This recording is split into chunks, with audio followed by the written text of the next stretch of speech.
In the bottom left, playing Sigrid, we have Saikoya.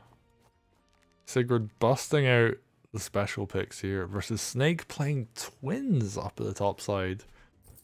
Ooh, interesting. I've always thought that twins could be fairly strong on this map, given that you get groove so early and you also are incentivized to get early knights. Twins rush has potential, I feel. Haven't really worked it out, but there is some potential there. I've definitely seen people. I mean, I've seen some twins play on this map, and it seemed pretty strong. And I've definitely seen people banning twins as well. That's something Mm-hmm. else that's happened. Such as yours truly. Oh, did you ban twins? I did. That makes sense. And yeah, Sigrid's, I mean, so I guess like the one thing you could say about both these commanders, they have very specific game plans in mind when you go into a game. They Sigrid is do. looking to do very early pressure, smack a lot of things, and build groove and just like kind of rush down the stronghold, force out an expensive unit to defend, and then, you know, eat that. And yeah, twins, like you were saying, is just they get fire, they drop fire on the opponent's strongholds, knights go in once the stronghold can't be defended anymore. Yep.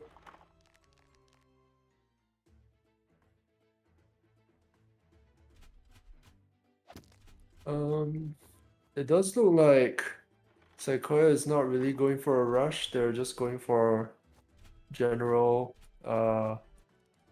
economic oriented gameplay, or at least that's what seems to be indicated by Thief Wagon. I like the steal from above actually to allow that sword to capture. That was pretty good. Yeah, that's good. It's like nice little optimizations, you could say. Right, sword comes forward with the wagon.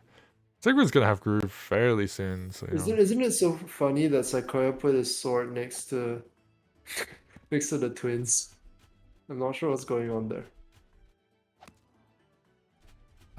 I guess maybe that's to delay twins knocking the buildings down. Yeah, it's probably that. Because yeah, if you look on this side with Saikoya, Saikoya can't actually knock down that 8 health building unless the sword goes in first. That's true. Which the sword is gonna go in first, so. But I guess my point still stands that you had to force the sword to do that. Yeah, and like if you had been at 7 health, you could have just knocked it down directly, then captured, which is way better.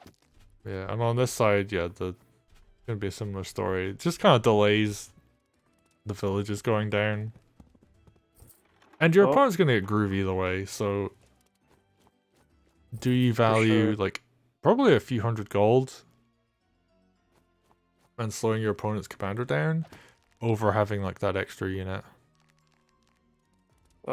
While we're talking about that, it looks like Solid Snake has managed to get Groove as well as develop two knights. So the twins could probably do something very cheesy in the next couple of turns. But it looks Yeah. like Saikoya is also setting up their own pressure. Yeah, like Sigrid's right on top of this stronghold. You cannot block Sigrid's. Um and there's a knight crit in position, so I wonder if we're gonna see anything like significant here. Um, Oh, not actually gonna go for the kill just yet. We're just gonna see Sigrid yeah, walk take forward. up a pressure position. I mean, it's not like Solid Snake is really doing anything yet, so Sakura is zoning out the opponent's knights very effectively at the moment. Yeah, and So actually it's not like, one golem is gonna be able to delay that stuff on the left quite a bit. yeah, for sure. It's like with twins, you always have to be concerned that you drop the fire and then your opponent just fights you in front of the fire, right? And your fire gets wasted. And actually, wait, is this just lethal on the stronghold? Yeah, I think so. Yeah, I think it is. It's double night crit. You don't even have to pop Secret Groove, though I Oh, imagine Sakoya will do that. no, Saikoya But didn't go that's, for it. There I was guess he didn't guaranteed see lethal it. there. Yeah. There was. Yeah, well, I guess Saikoya just wants to keep playing the game. I guess so. Um, I mean, there's still guaranteed lethal on the stronghold, so I don't know what Snake's Yeah, gonna do.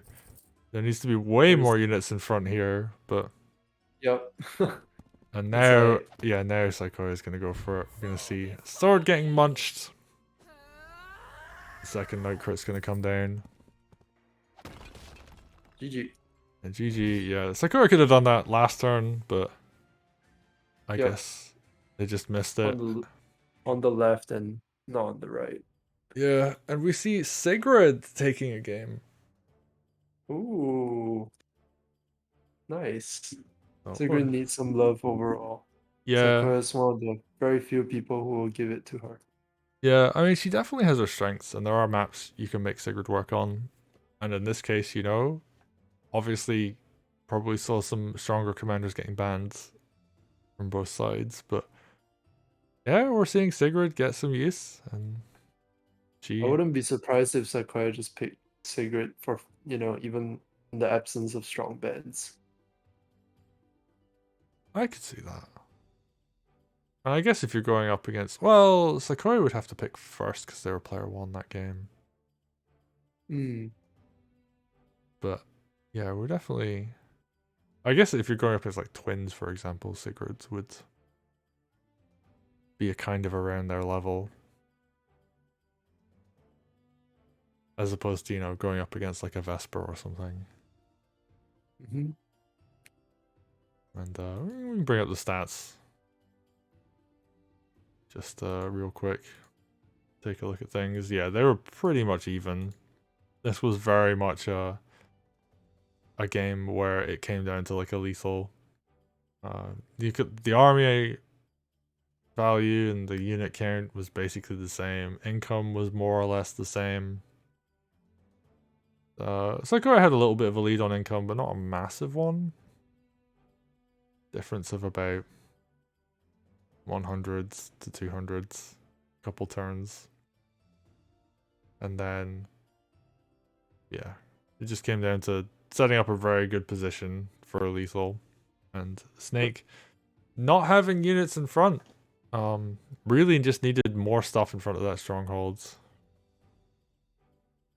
For sure, for sure.